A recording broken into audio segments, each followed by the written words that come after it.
నామాల్లో మనం నెక్స్ట్ చూద్దాము. విశ్వరూప అంటే సమస్త రూపాలు కలవాడు. నేను చెప్పినట్టు విశ్వము ఆయనే, విశ్వంలో ఉన్న ప్రతి రూపము ఆయనే కాబట్టి అక్కడ అన్ని రూపాలు ఆయనే కలిగి ఉన్నారు కాబట్టి ఆయన్ని విశ్వరూప అంటున్నామంట. తర్వాతది విరూపాక్ష, విరూపములైన అక్షములు కలవాడు అంటే విరుద్ధములైనవి, పరస్పర సంబంధం లేనివి. ఆయన కళ్ళు ఎలా ఉంటే ఒకటేమో సూర్యుడు, ఒకటేమో చంద్రుడు, ఒకటేమో అగ్ని. చంద్రుడేమో ఏదో వెన్నెలతో చల్లగా ఉంటారు, సూర్యుడేమో కాస్త వేడెక్కిస్తూ ఉంటారు. దానికి సంబంధం ఉందా లేదు. అగ్ని ఇంకొక రూపం. అలాగా దేనికి సంబంధం లేకుండా 3 రకాలైన అక్షుల్ని ఆయన కలిగి ఉన్నారంట. అందుకని ఆయన్ని విరూపాక్ష అంటున్నామంట. తర్వాతది వాగీసహ అంటే వాక్ రూపంలో ఉన్న వేద శాస్త్రాలకు ప్రభువు. ఒక రకంగా చెప్పాలంటే వాక్ రూపంలో ఉన్నది ఆయనే, వాక్ రూపంలో ఉన్న వేదాలు ఆయనే, ఆ వేదాలకి అధిపతి కూడా ఆయనే కదా. అందువలన ఆయన ఏమంటున్నారట, వాగీసహ అంటున్నారంట. తర్వాతది సురసత్తమహ అంటే దేవతలందరిలోనూ ఉత్తముడు. దేవతలకి అధిపతి ఆయన కాబట్టి, లేకపోతే దేవతల్ని సృష్టించింది కూడా ఆయనే కాబట్టి అందరిలోనూ ఖచ్చితంగా ఆయనే అధికుడు, ఉత్తముడు కాబట్టి ఆయన ఏమంటామంట, సురసత్తమ అంటామంట. తర్వాత సర్వప్రమాణ సంవాది, అనుమానము, ఉపమానము మొదలైన సర్వప్రమాణాలను నిలుపువాడు. ఏదన్నా ఒకటి ఉంది అంటే దానికి రుజువు ఉండాలి కదా, మనకి దానికి ప్రమాణం ఉండాలి. అలా ఏదన్నా ప్రమాణం చూపించగలరా అంటే దానికి ఆ భగవంతుడే అంట. ఆయన్ని మించి ఇంకెవరూ లేరు, అంతా సృష్టించింది ఆయనే కాబట్టి ప్రతిదానికి రుజువు కూడా ఆయనే ప్రమాణంగా నిలుస్తారనమాట. అందుకని దేనికైనా ఆయనే సర్వ ప్రమాణ సంవాది, అన్నిటికీ ఆయనే ప్రమాణం కాబట్టి ఆయన ఏమంటున్నాం, సర్వప్రమాణ సంవాది అంటున్నాము. వృషాంక అంటే వృషభముని ధ్వజ చిహ్నంగా కలవాడు అంట. ఆయన ధ్వజానికి వృషభమే చిహ్నంగా ఉంటుందంట, అందుకని వృషాంక అంటారట. తర్వాతది వృషవాహన అంటే వృషభముని వాహనంగా చేసుకుంటారు. ఆయన వాహనం కదా, వృషభం మీద ఉంటారు కాబట్టి అది ఒకటి. రెండోది ఏమంటున్నారు, ధర్మముని వాహనంగా చేసుకుంటారు. మనకి చెప్పినట్టు ఎవరైతే ధర్మబద్ధంగా ఉంటారో వాళ్ళని స్వామివారే కాపాడుతారు. అలాగా ధర్మముని ఆయన వాహనంగా చేసుకుని ఉంటారు, అందుకే ధర్మబద్ధులై ఉండాలన్నమాట. సో ఏమంటున్నారు ఇక్కడ, స్వామివారు ధర్మమునే వాహనంగా చేసుకుంటున్నారు కాబట్టి వృషవాహన అంటారట. తర్వాతది ఈశః అంటే సమస్తమునకు అధిపతి. సమస్తముని ఆయనే సృష్టించారు కదా, ఆ సృష్టి స్థితి లయ అంతా ఆయనే చేస్తున్నారు. ఇక్కడున్న ప్రతి జీవికి ఆయనే అధిపతి, ప్రతి దేవతలకి ఆయనే అధిపతితో ఎలా చూసినా అంతటికీ ఆయనే అధిపతి కాబట్టి ఇక్కడ ఏమంటున్నారు, సమస్తమునకు అధిపతి. అధిపతి అంటే ఈశ అనమాట. సో ఈశా అంటున్నారు. పినాకి అంటే పినాకం అనే విల్లు కలవాడు. ఆయన పట్టుకునే ఆ బాణం పేరేంటి, పినాకి అనమాట. అందుకని ఆ విల్లుని పినాకి అని స్వామి ధరిస్తున్నారు కాబట్టి స్వామిని పినాకి అంటాం. ఖడ్వాంగి అంటే గద లేకపోతే మంచం యొక్క కోడు ఆయుధంగా కలవాడు. ఆయన చేతిలో అంట గద కానీ లేకపోతే మంచం కోడు ఉంటుంది.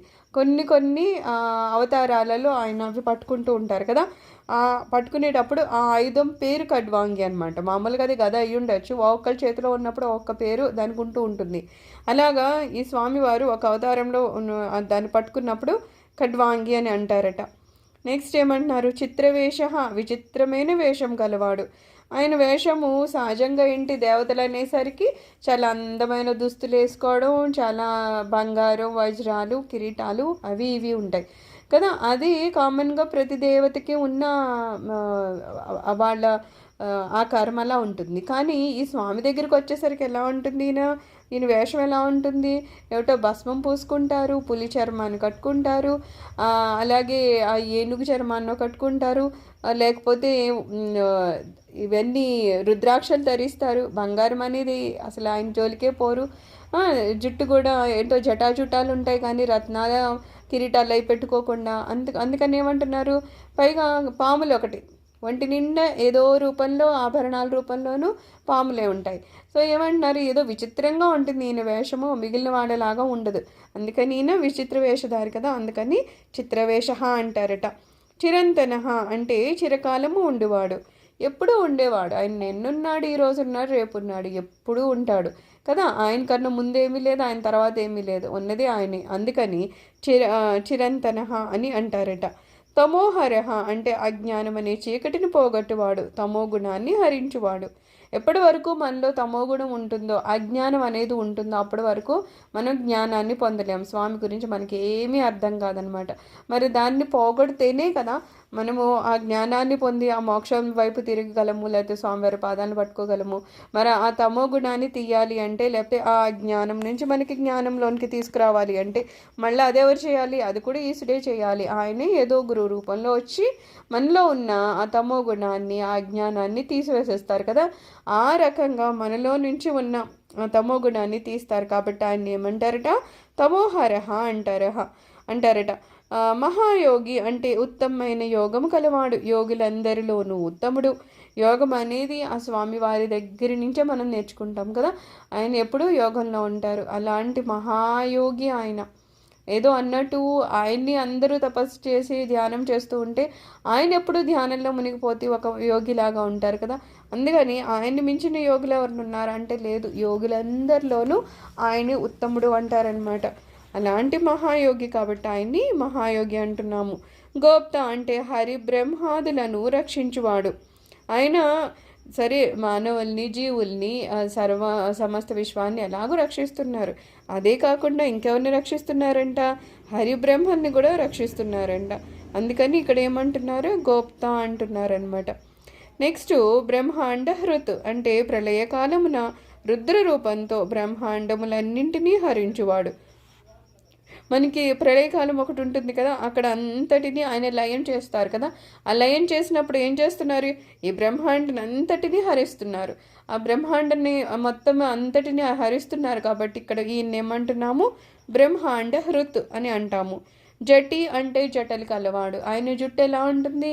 జటలు పట్టేసి ఉంటుంది.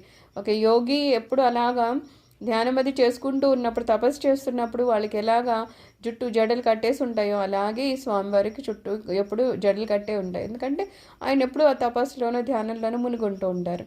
కాబట్టి ఇక్కడ ఏమంటున్నారు? జటి అంటున్నారు. కాలకాలహ అంటే మృత్యువునకు మృత్యువు అయినవాడు, కాలమును శాసించువాడు. ఒకటేంటి? కాలం ఆయన చేతిలోనే ఉంది. ఎందుకంటే ఆయనకి ఏమన్నా కాలం ఉందా? ఇంతకుముందు ఆయన బాల్యంలో ఉండేవారు, ఇప్పుడు యవ్వనంలో ఉన్నారు, రేపు వృద్ధాప్యంలో ఉంటారని మనకి ఎలాగ కాలం శాసిస్తుందో అలా ఆయన ఏమైనా శాసిస్తుందా? శాసించదు. ఎందుకంటే స్వామివారి చేతిలో కాలం ఉంది. అందుకని నవయవనంగా ఉంటారు ఆయన ఎప్పుడు. ఆయన ఎలాగో కాలముని శాసించలేదు, సరికదా. రెండోది ఏంటి? కాలుడు అంటే ఎవరు? యముడు అనమాట, లేకపోతే మృత్యువు. కాబట్టి ఆ మృత్యువు కూడా ఈయన మృత్యువు అయినవాడు. మార్కండేయుని సమయంలో ఏమైంది? ఏదో మృత్యు సమయం ఆశించింది కదా అని చెప్పేసి యమభటులు వచ్చి ఆ అబ్బాయిని తీసుకువెళ్దామని ట్రై చేస్తే వాళ్ళు తీసుకుని వెళ్ళలేకపోతారు. అప్పుడు వెళ్ళి యముడిని అడుగుతారు, స్వామి మేము ఆ బావుని తేలేకపోతున్నామంటే ఆయనే వచ్చి ఏం చేస్తాడు? ఆ పిల్లవాడికి ఆ సూక్ష్మ శరీరాన్ని తీద్దామా అన్నట్టు పాసం వేస్తే ఆ అబ్బాయి లింగానికి చుట్టుకుని ఉన్నాడు కాబట్టి అది లింగానికి కూడా తగులుతుంది కదా. అప్పుడు శివుడే వచ్చి ఇంకా యముడిని చంపుదామా అన్నట్టు మృత్యువుకే మృత్యువైపోయి ఉంటాడు కదా. అప్పుడు స్వామివారు చెప్తారనమాట, నా భక్తుల జోలికి నువ్వు రావద్దు అని చెప్తారు. ఎవరైతే విభూతిని ధరిస్తారో, ఎవరైతే ఈ రుద్రాక్షలు ధరిస్తారో, ఎవరైతే ఎప్పుడు శివనామాన్ని అంటూ ఉంటారో, ఎప్పుడైతే చనిపోయే క్షణంలో ఎవరైతే శివనాస్మరణ చేస్తూ ఉంటారో వాళ్ళ జోలికి నువ్వు రావద్దు అని స్వామివారు శాసించారు. ఇక్కడ ఏమంటున్నారు? మృత్యువైన వాడు కాబట్టి ఆయన్ని ఏమంటున్నాము? కాలకాలహ అంటున్నాము. కృత్తివాసాహ అంటే ఆయన గజ చర్మాన్నో వ్యాఘ్ర చర్మాన్నో ధరించి ఉన్నారు కదా. ఆయన ఎప్పుడు ఏదో ఒక ఏనుగు చర్మాన్నో లేకపోతే పులి చర్మాన్నో ధరిస్తూ ఉంటారు కాబట్టి ఆయన ఏమంటామంట? కృత్తివాసహ అని అంటామంట. ఆయనకి మామూలు దుస్తులు లాంటివి ఉండవు. ఆయన దుస్తులన్నీ జంతు చర్మాలు లాంటివి వేసుకుంటారు. అందుకని ఆయన్ని కృత్తివాస అంటామంట.